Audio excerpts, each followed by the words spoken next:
யாருக்குமே புரியாத ஒரு சம்பவம். ஒரு மனிதனுடைய வாழ்க்கையில் மட்டும்தான் இந்த கவலை வந்துள்ளது. பறவைகளுக்கு கவலை வருகிறதா, புல்பூண்டு செடி கொடிகளுக்கு கவலை வருகிறதா என்று சொன்னால் அவைகளுக்கு வருவது இல்லை.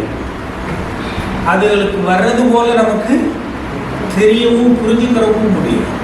புல்லை போல கருகி கீழே உலர்ந்து உதிர்ந்து போகிற ஒரு முள்ளு கூட கவலைப்படுகிறதில்லை, நோக்கிறதில்லை, விதைக்கிறதில்லை. ஆனால் அது கூட என்ன செய்வதில்லையா, கவலைப்பட. ஆகாயத்து பறவைகள் என்ன செய்யுங்கள், அவைகள் விதைப்பதும் இல்லை, அறுப்பதும் இல்லை, களஞ்சியத்தில். ஆண்டவர் ஒரு அருமையான வார்த்தையை அவர் என்ன செய்கிறார், நமக்கு சொல்லுகிறார். நீங்கள் ஒன்றை குறித்தும் கவலைப்படாது இருங்கள். நீங்கள் ஒன்றை குறித்தும் கவலைப்படாது இருங்கள். நீங்கள் கவலைப்படுவீர்களே ஆனால் சரீரத்தில் ஒரு முழத்தை உங்களால என்ன செய்ய முடியும்? மத்தேயுவின் புஸ்தகத்தை எழுதிக்கொள்ளுங்கள், 6ஆம் அதிகாரம். இப்ப நம்ம அதை வாசிக்க போகிறோம். 25வது வசனத்திலிருந்து எல்லாம் எடுத்துக்கொள்ளுங்கள். ஆகையால் எண்ணத்தை உண்போம், எண்ணத்தை குடிப்போம் என்று உங்கள் ஜீவனுக்காகவும், எண்ணத்தை உடுப்போம் என்று உங்கள் சரீரத்திற்காகவும் கவலைப்படாதீர்கள் என்று உங்களுக்கு சொல்கிறேன். ஆகாரத்தை பார்க்கிலும் ஜீவனும், உடையை பார்க்கிலும் சரீரமும் விசேஷித்தவைகள் அல்லவா? ஆகாயத்து பட்சிகளை கவனித்து பாருங்கள். அவைகள் விதைக்கிறதும் இல்லை, அறுக்கிறதும் இல்லை, களஞ்சியங்களை சேர்த்து வைக்கிறதும் இல்லை. அவைகளை உங்கள் பரமபிதா பிழைப்பூட்டுகிறார். அவைகளை பார்க்கிலும் நீங்கள் விசேஷித்தவர்கள் அல்லவா? கவலைப்படுகிறதினாலே உங்களில் எவன் தன் சரீர அளவோடு ஒரு முழத்தை கூட்டுவான்? உடைக்காகவும் நீங்கள் கவலைப்படுகிறது என்ன? காட்டு புஷ்பங்கள் எப்படி வளர்கிறது என்று கவனித்து பாருங்கள். அவைகள் உழைக்கிறதும் இல்லை, நூற்கிறதும் இல்லை என்றாலும் சாலமோன் முதலாய் தன் சர்வ மகிமையிலும் அவைகளில் ஒன்றை போலாயும் உடுத்தியிருக்கவில்லை என்று உங்களுக்கு சொல்கிறேன். அற்ப விசுவாசிகளே, இன்றைக்கு இருந்து நாளைக்கு அடுப்பிலே போடப்படும் காட்டு புல்லுக்கு தேவன் இவ்விதமாக உடுத்துவித்தார், உங்களுக்கு உடுத்திருப்பது அதிக நிச்சயம் அல்லவா? ஆகையால் எண்ணத்தை உண்போம், எண்ணத்தை குடிப்போம், எண்ணத்தை உடுப்போம் என்று கவலைப்படாதீர்கள். இவைகளெல்லாம் அஞ்ஞானிகள் நாடி தேடுகிறார்கள். இவைகளெல்லாம் உங்களுக்கு வேண்டியவைகள் என்று உங்கள் பரமபிதா அறிவிக்கிறார். முதலாவது தேவனுடைய ராஜ்யத்தையும் அவருடைய நீதியையும் தேடுங்கள், அப்பொழுது இவைகளெல்லாம் உங்களுக்கு கூட கொடுக்கப்படும். ஆகையால் நாளைக்காக கவலைப்படாதீர்கள், நாளைய தினம் தன்னுடையவைகளுக்காக கவலைப்படும். அந்த நாளுக்கு அதிக தினம் வாழ்வோம். எவ்வளவு அழகாக, இனிமையாக, அற்புதமாக, பொறுமையாக, பொய்யில்லாமல் விளக்கி சொல்லுகிறார். யாரு? இயேசு. மனிதனுடைய வாழ்க்கையிலே கவலை என்பது 3 காரியத்தை பேஸ் பண்ணி தான் வரும். 1, எண்ணத்தை உண்போம் என்பது என்னன்னு சொல்லுங்க, சாப்பாடு. 2வது எண்ணத்தை குடிப்போம். அடுத்தது எண்ணத்தை உடுப்போம். சாப்பாடு. எண்ணத்தை உடுப்போம், எண்ணத்தை குடிப்போம். இது ரொம்ப முக்கியமான.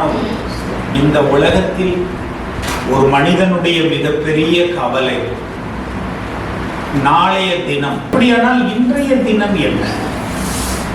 இன்றைய தினம் என்ன? அப்ப மனிதனுடைய வாழ்க்கையிலே ஒவ்வொரு நாளும் அவனுக்கு தேவைகள் இருக்கிறது. அந்த தேவைகள் அவனுக்கு கண்டிப்பாக பூர்த்தி செய்யப்பட வேண்டிய ஒன்று இன்று காலை பிறந்தால் இந்த நாள் நமக்கு என்ன வேணும் இருக்கு சொல்லுங்க? உண்ண உணவும், உடுக்க உடையும், இருக்க இடமும் தேவை. இந்த மூன்றில் பெரும்பாலுமான பேர் இருக்க இடம் இருக்கும். ஆனால் அவருடைய சரீரத்துக்கு தேவையான மிக முக்கியமான தேவை உணவும், குடிக்க தண்ணீரும். இந்த உணவும் குடிக்க தண்ணீரும் இந்த எர்த்தில், இந்த பூமியிலே வாழ்கிற ஒவ்வொரு மனிதனுக்கும், ஒவ்வொரு மிருக ஜீவன்களுக்கும் தேவையானது என்பதை கர்த்தர் நன்கு அறிந்திருக்கிறார். இந்த வார்த்தையை கவலைப்படாது இருங்கள் என்று சொல்லுகிற ஒரு வார்த்தையை ஒரு மனிதன் மற்றொரு மனிதனுக்கு சொல்லவே என்ன செய்யாது? முடியாது. அதில் உயிரே இல்லை. அந்த வார்த்தையை சொல்லக்கூடிய தகுதி மனிதனுக்கு மனிதன் இல்லை. ஆகவேதான் இந்த வார்த்தையை சொல்லுவதற்கு வேதாகமத்தில் ஒருவருக்குமே தகுதி. இந்த வார்த்தையை ரொம்ப கவனமா கேட்கணும். இந்த வார்த்தையை ஒருவர் சொல்லக்கூடுமானால் அவர் முதலாவது கவலைப்படக்கூடாதவராக என்ன செய்ய வேணும்? இருக்கணும். அவருடைய தேவைகள் முழுக்க சந்திக்கப்படக்கூடிய அளவில் அவருக்கு அளவில்லாமல் ஆசீர்வாதங்கள் இருக்கணும். ஒரு பெரிய பணக்காரனாக இருந்தால் கூட, செல்வந்தனாக இருந்தால் கூட கவலைப்படாது இரு என்று சொன்னால் அவனுடைய சூழ்நிலை களஞ்சியத்தை கட்டி அப்புறம் என்ன செய்யலாம்? களஞ்சியம் நிறைய என்ன செய்யலாம்? கோதுமைகளை அடுக்கி ஆத்துமாவுக்கு வேண்டியவைகளெல்லாம் சேர்த்து வைத்து வச்சுட்டு அவன் என்ன சொல்றானா? ஆத்துமாவே கவலைப்படாத. லூக்கா 12ஆம் அதிகாரத்தை புரட்டுங்க. 19 வசனம் வாசிங்க. 12:19 பின்பு ஆத்துமாவே உனக்காக அநேக வருஷங்களுக்கு அநேக பொருட்கள் சேர்த்து வைக்கப்பட்டு இருக்கிறது. நீ இளைப்பாரி புசித்து குடித்து பூரிப்பாயிரு என்று என் ஆத்துமாவோடே சொல்லுவேன் என்று தனக்குள்ளே சிந்தித்து சொல்லிக் கொண்டான். ஒரு பெரிய ஐஸ்வர்யவான், கோடீஸ்வரர், ஒரு விவசாயி, ஒரு பெரிய மனுஷன். 16வது வசனம் சொல்லுது, அல்லாமலும் ஒரு ஓமை அவர்களுக்கு சொன்னார். ஐஸ்வர்யம் உள்ள ஒருவனுடைய நிலம் நன்றாய் விளைந்து அப்பொழுது அவன், நான் என்ன செய்வேன்? என் தானியங்களை சேர்த்து வைக்கிறதுக்கு இடமில்லையே. நான் ஒன்று செய்வேன், என் களஞ்சியங்களை இடித்து என்ன செய்வேன்? பணப்பெட்டி எல்லாம் பெருசாக்குவேன், பீரோவெல்லாம் பெருசாக்குவேன், களஞ்சியங்கள் எல்லாம் பெருசாக்கி எல்லாத்தையும் நிறைத்து வைத்து சேர்த்து வைத்து அங்கெல்லாம் சொல்றான் அந்த ஆத்துமாவே. இது ரொம்ப பேரு இது நடந்த ஒரு ஓமையாக இருந்தாலும் மனிதனுக்குள் இருக்கிற சுபாவத்தை அப்படியே படம் பிடிச்சு சொல்றாங்க. இங்க இந்த புத்திமான களஞ்சியத்தை எல்லாம் நிறைச்சு வச்சுட்டு, ஆத்துமாவே நீ என்ன செய்?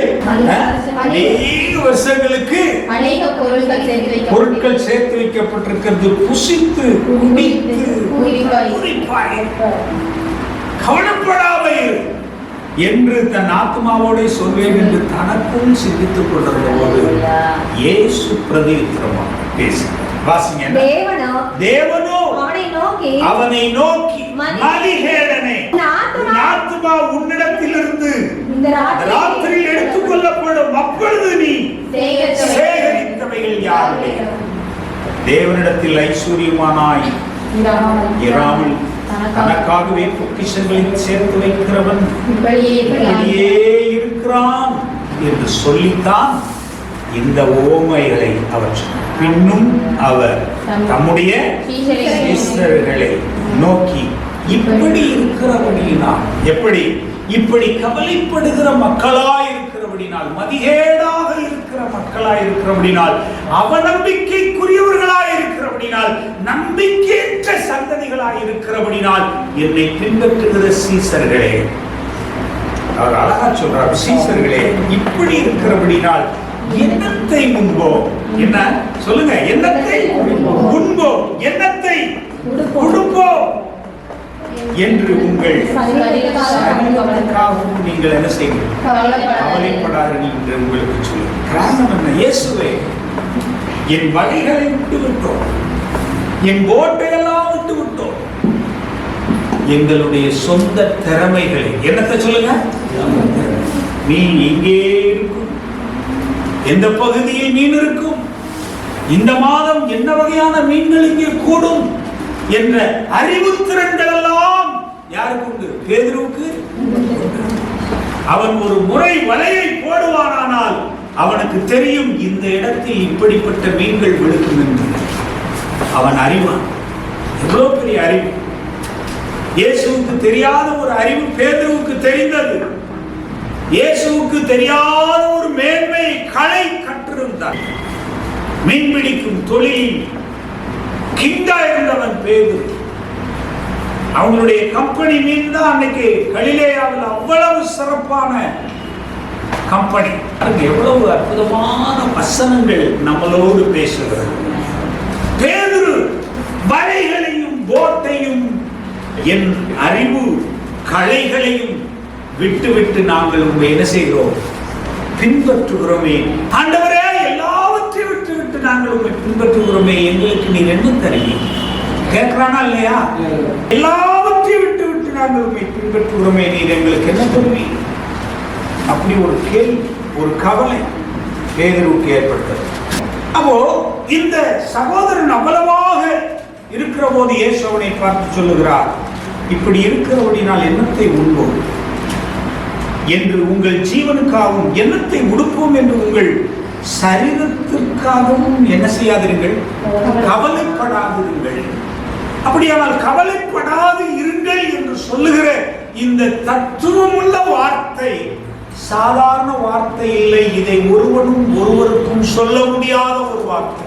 ஒரு தேசத்தின் பிரதமர், ஆளுநர், ஆளுகை செய்கிறவர், தலைவர் தேசத்தை பார்த்து, தேசமே பயப்படாது, கவலைப்படாது என்று சொல்ல முடியாது. ஒரு ராஜா தன் மக்களை பார்த்து கவலைப்படாதீர்கள் என்று சொல்ல முடியாது. இந்த மனுஷன் சொல்லுகிறானோ, அந்த மனிதன் மரிக்கும் போதோ, அந்த மனிதன் மரணத்தை தழுவும் போதோ கவலைப்படாது இருந்த மக்கள் அவனுக்காக என்ன செய்ய வேண்டியது வரும்? சொல்லுங்க. கவலைப்பட வேண்டியது வந்துவிடும். ஆனால் இயேசு கிறிஸ்துவானவரோ சொல்லுகிறார், கவலைப்படாது இருங்கள்.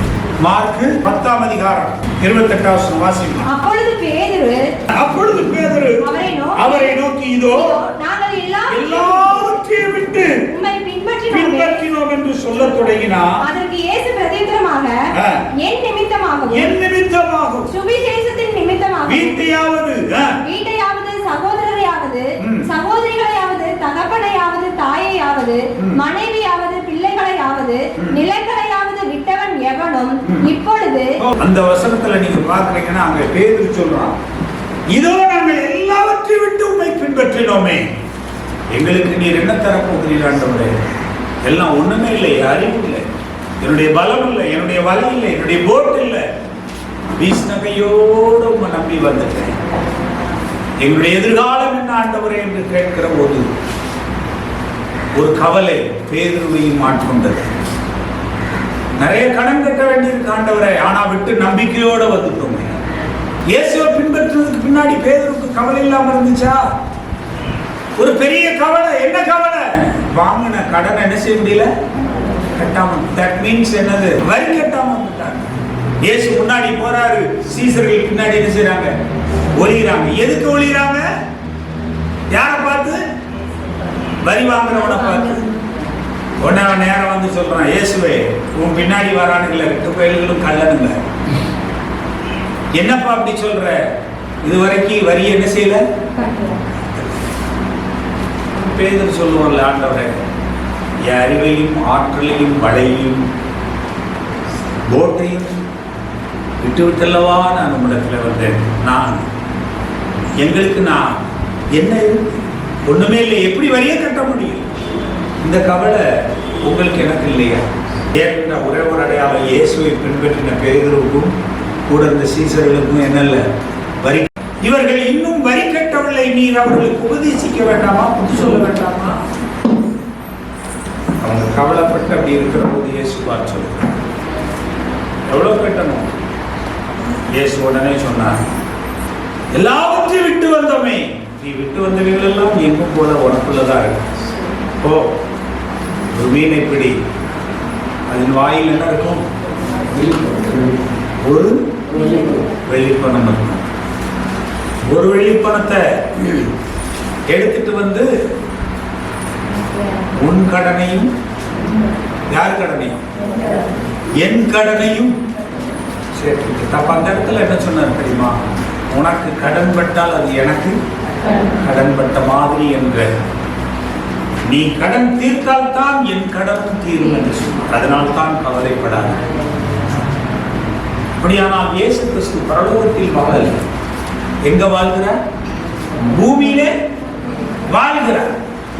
உங்களுக்கு இன்னது தேவைகள் என்பதை பரமபிதா அறிந்திருக்கிறது போல இயேசுக்கு தேவையானது என்பதையும் பரமபிதா அறிந்திருக்கிறார் என்பதை இயேசு நன்கு அறிந்திருக்கிறார். அவர் பூமியில் வாழ்கிறார்.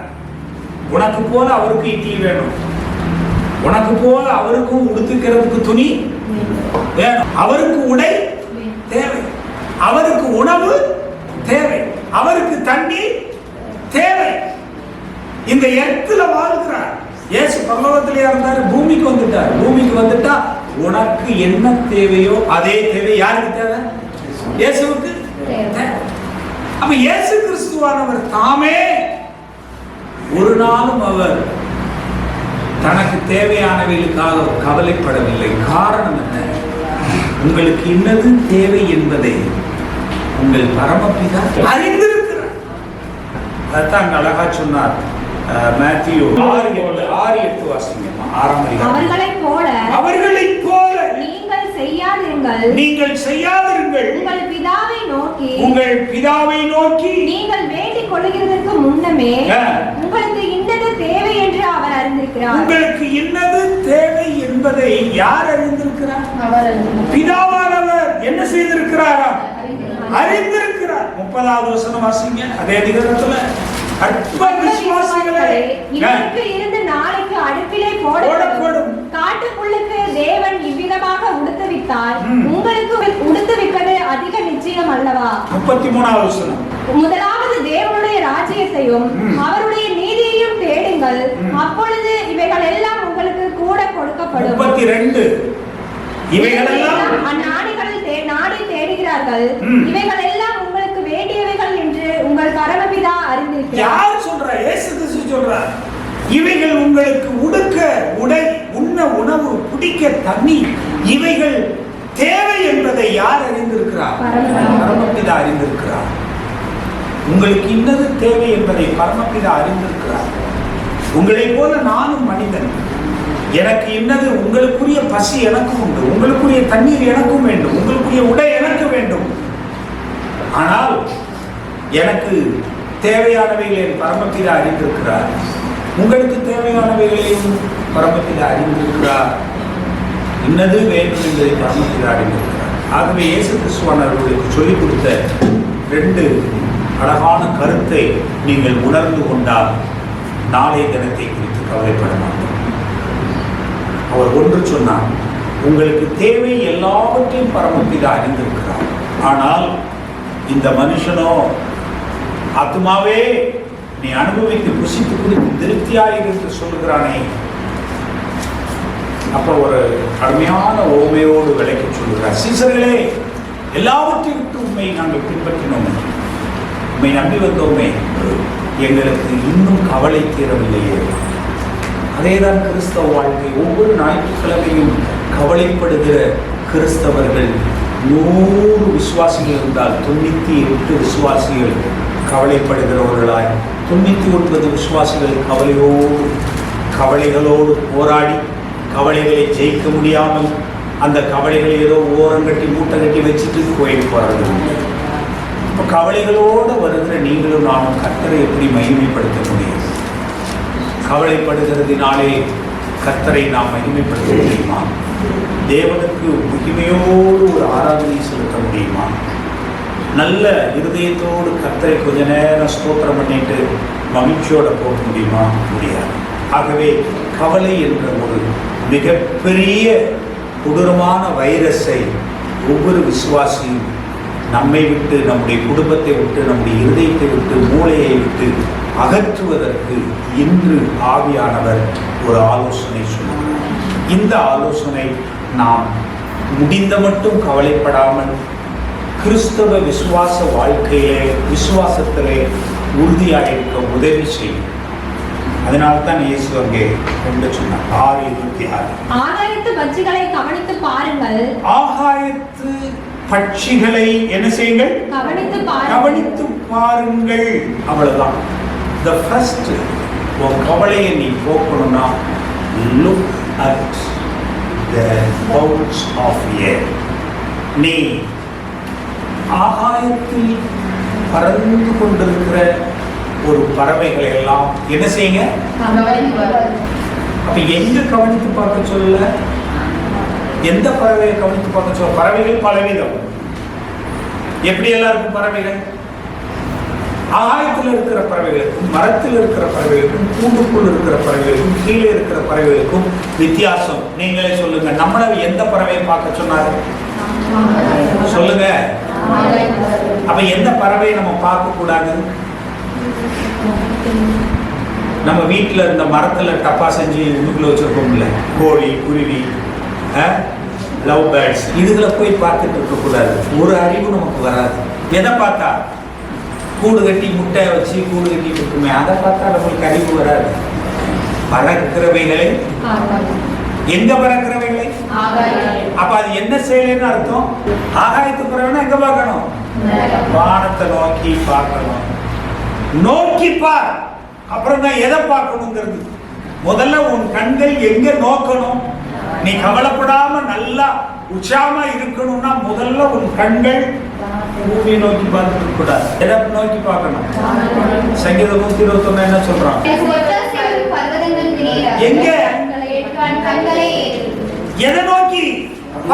ஒத்தாசை வரும். அந்த அடுத்த வசனம் என்ன சொல்லுது? அந்த ஒத்தாசையை நோக்கில பார்க்க சொல்றான். ரொம்ப கிறிஸ்தவர்கள் இதை பார்க்கறது இல்லையே. வானத்தையும் பூமியையும் படைத்து, அதைத்தான் இயேசு கிறிஸ்து அழகா சொல்றார். ஆகாயத்தை நோக்கி பார். அந்த ஆகாயத்தில் ஒரு பறவை பறக்கும். அல்லேலூயா. ஆகாயத்தில் இருக்கிற அந்த பறவை என்ன செய்வதில்லையா? விதைக்கிறதும் இல்லை, அறுக்கிறதும் இல்லை, சேர்த்து வைக்கிறதும் இல்லை. அடுத்தது என்ன சொல்றார்? அவைகளையும் உங்கள் பரமபிதா ஊட்டுகிறார். பிழை ஊட்டுகிறார்ங்கிறத எடுத்து விட்டுட்டு இன்னொன்னு எடுங்க. என்னது? ஊட்டுகிறார். அப்படின்னா என்ன அர்த்தம்? ஊட்டுறது யார்? ஊட்டுறது தாய் தன் பிள்ளைக்கு பால் ஊட்டுவது, தன் இரத்தத்தை பாலாக மாற்றி கொடுக்கிறது. குழந்தையின் கண்ணீரை கண்ட மாத்திரத்தில் தாய் இறங்குகிறது. தன் சரீரம் முழுவதையும், தன் இரத்தம் முழுவதையும் பாலாக்கி தன் பிள்ளைக்கு அதன் நேரத்தில், ஏற்ற நேரத்தில் கொடுக்கிறது போல பரமபிதா ஏற்ற நேரத்தில், உன் பசியான நேரத்தில் உனக்கு என்ன செய்வாங்க? அதனாலதான் இங்கே சொல்லும் போது சொல்லுகிறார், இங்கே ஆகாயத்து பறவைகளை பார்க்க சொன்னால் அந்த ஆகாயத்து பறவைகள் விசேஷமாய் ஒன்றை சொல்லுகிறார். லூக்கா 12ஆம் அதிகாரத்தில் நீங்க வாசிங்க. காகத்தை கவனித்து பாருங்கள். 24வது வசனம். காகங்களை கவனித்து பாருங்கள். காகத்தை என்ன செய்யுங்கள்? கவனித்து பாருங்கள். அவைகள் விதைக்கிறதும் இல்லை, அறுக்கிறதும் இல்லை. அவைகள் விதைக்கிறதும் இல்லை, அறுக்கிறதும் இல்லை. அவைகளுக்கு பண்டகசாலையும் இல்லை, களஞ்சியம் இல்லை. இல்லாவிட்டாலும் அவைகளையும் தேவன் ஸ்பெஷலா ஒரு பறவையை பார்க்க சொல்றாரு. முதல்ல ஆகாயத்தை பார்க்க சொன்னாரு, இப்ப எதை பார்க்க சொன்னாரு? ஸ்பெஷலா. ஆகாயத்துல நிறைய பறவை போகும். முதல்ல ஆகாயத்தை பாருன்னா, ஆகாயம்னா தேவன் ஒத்தாசை வரும் இடம், பர்வதம். எல்லாரும் கீழே வந்துட்டே ஜோம் பண்ணிட்டு இருக்கிறீங்க. Turn your mind, thoughts, சிந்தனைகள் unto the Lord. கர்த்தரை நோக்கி பாருங்கள். உன் மூளையை, உன் சிந்தனைகளை, உன் விசுவாசத்தை, உன்னுடைய மனதில் இருக்கக்கூடிய நம்பிக்கையை கர்த்தர் மேல பார்த்து, அவரை தவிர எனக்கு வழி இல்லை. அவர் ஒருவர் தான் எனக்கு என்ன உண்டு? வழி. நானே வழியும் சத்தியமும் ஜீவனுமாக அவரிடத்தில் நோக்கி look at a house of a. அதான் ஆங்கிலத்தில் மொழிபெயர்க்கும் போது அழகாக ஆகாயத்தின் பறவைகளை. Don't look at that field. வயலில் இருக்கிறவைகளை சொல்லுங்க, ஆகாயத்தில் இருக்கிற. அப்படியானால் look at a. கர்த்தருக்கு நேரம், பர்வதத்துக்கு நேரம் உன் கண்களை ஏறிட்டு உன் நம்பிக்கையை நோக்கிப்பார். ஏன்? அவர் ஒன்று சொன்னார், உன்னுடைய தண்ணீர் எனக்கும் தேவை, உன்னுடைய பசி எனக்கும் பசி வரும். நீ உடுத்து வைக்கிறது போல நானும் நல்ல ஆடைகளை உடுத்தி இருந்தால் தான் சமுதாயத்துக்கு நடக்க முடியும். இயேசு சொல்கிறார், நான் பூமியில் இருக்கிறேன், நான் பூமியில் இருக்கிறேன்.